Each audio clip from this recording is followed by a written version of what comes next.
Graythorn Prison never slept. It only hummed, breathed, and waited. Under a flickering light, Elias Ward sat cross-legged on the cold floor, his hands folded like a man in prayer, though no God had heard him in years.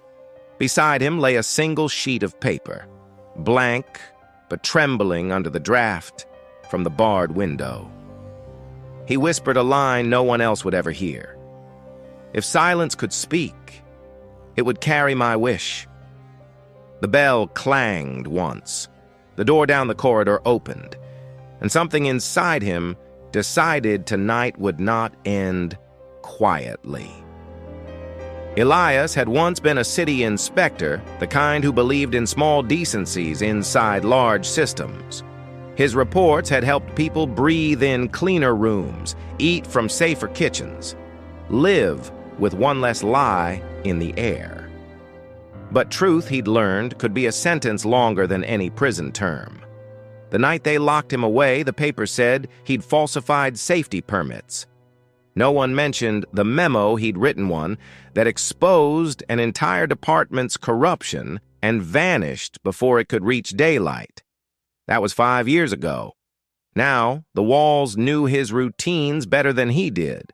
3 steps from bed to sink, 2 taps to check the pipes leak, a half-hour staring at the faint reflection in the steel mirror. He spoke to no one, not even the guards who tried to bait him into conversation. They called him mute. But silence was never absence, it was strategy. Each night, he pressed his palm against the wall near the floor and felt the faintest vibration, a rhythm that wasn't mechanical. Somewhere behind concrete, someone was sending messages he couldn't decode. Yet, the rhythm comforted him. It reminded him that the world, even muffled, was alive. On the 127th night of his sentence, the rhythm stopped. The silence grew heavy, pressing on his chest. That same night, a letter slid under his cell door. No name, no seal. Just a single phrase scrawled in pencil. Your wish is not forgotten. He froze. His heart, slow from years of routine, found a new pace. The handwriting, it looked like hers. Ava, the reporter who had once promised to publish his story.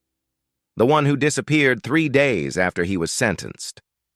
For a long time, Elias stared at the note, reading it in the dim reflection of the hallway bulb.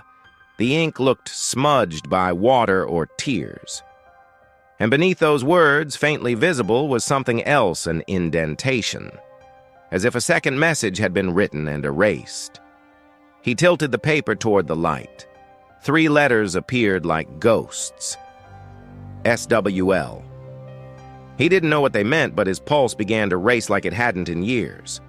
When the guard came for the nightly check, Elias hid the note inside his mattress and kept his expression still. But deep inside, something had shifted. The silence had spoken first, and it had whispered his name. Days passed, yet his mind couldn't rest. Every sound became suspect. The clank of trays, the hiss of pipes, the shuffle of boots down corridors. Then came the second letter, hidden in the hollow spine of a library book he'd borrowed years before. It read, "They moved her. North Wing, Tuesday, midnight." He didn't know who her was, but he felt the shape of the truth forming. Someone wanted him to act. The North Wing was off-limits abandoned after a fire 10 years ago. Rumor said it still smelled like smoke and secrets. That night, he refused his meal, conserving energy. He studied the guard shifts through the reflections of glass and shadow. Every step, every blink, became calculation. By midnight, he was ready. Using a broken piece of a spoon, he loosened the vent grate beneath his cot and slipped through the gap into the crawl space, a tight artery of dust and darkness that led beneath the main hall. His breath echoed off metal. Every sound was a betrayal. Halfway through, he heard something, a soft cough. Not his own. Someone else was in the crawl space.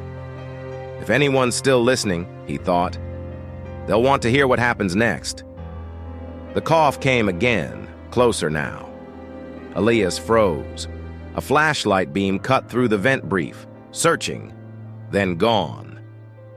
He waited until the footsteps faded, then crawled forward, muscles trembling.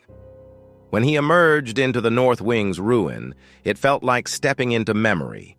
Walls blackened with soot, ceiling wires hanging like veins. The air smelled of burnt paper and old rain.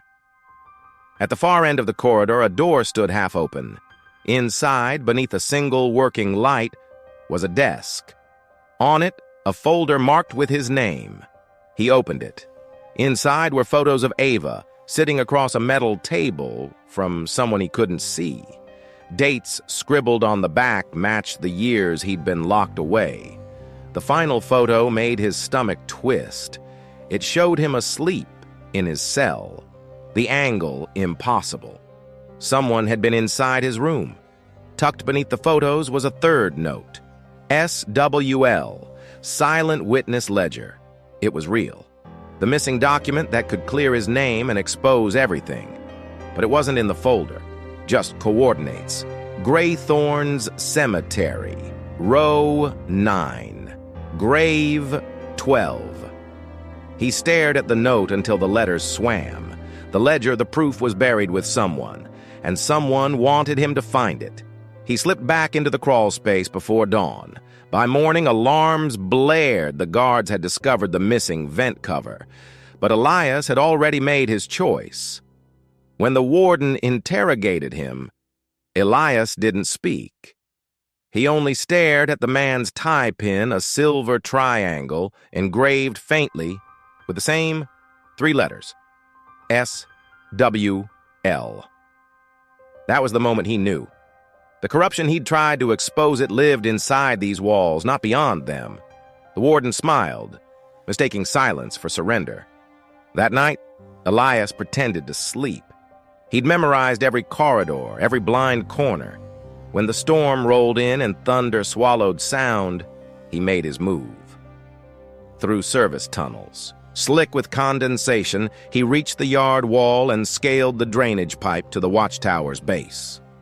Lightning flashed, revealing his reflection in the rain, older, thinner, but still carrying that defiance in his eyes. He reached the cemetery before dawn. Grave 12 sat beneath a willow tree. He dug with bare hands until nails split. When metal scraped stone, he found it. A tin box sealed with wax. Inside pages, burnt at the edges, but legible. The silent witness ledger. Names, payments. The truth that had buried him alive. He pressed the papers to his chest as rain began to fall. For the first time in 5 years, he smiled. A voice behind him cut through the storm. Elias. He turned. Ava stood there, soaked, trembling but alive. I never stopped, she said. They made me disappear. But I kept writing. The world will hear this. He looked at her, unsure if she was real or one last mercy from a dying mind. Sirens wailed in the distance. Flashlights swept across the yard. He handed her the ledger, his hands steady now. This was never mine to keep, he said silently in his heart. Only to deliver. When the guards reached the cemetery, Elias was already kneeling beside the open grave, his palms turned upward like offering. Ava was gone. Only the box remained on the headstone, sealed again, marked with his name. The guards dragged him away, shouting. He didn't resist. Some wishes were never meant to be spoken. Weeks later, the city woke to headlines that burned brighter than any sunrise. Graythorn exposed. Silent witness ledger reveals years of corruption. No mention of Elias. No credit. No photograph. Just silence. Inside his cell, he sat beneath the same flickering light, listening to the hum return through the wall 3 taps, then pause, then 1. The rhythm again. He smiled faintly. The world outside had heard him even through the bars. And though no one would ever know his name, the prisoner's silent wish had finally spoken.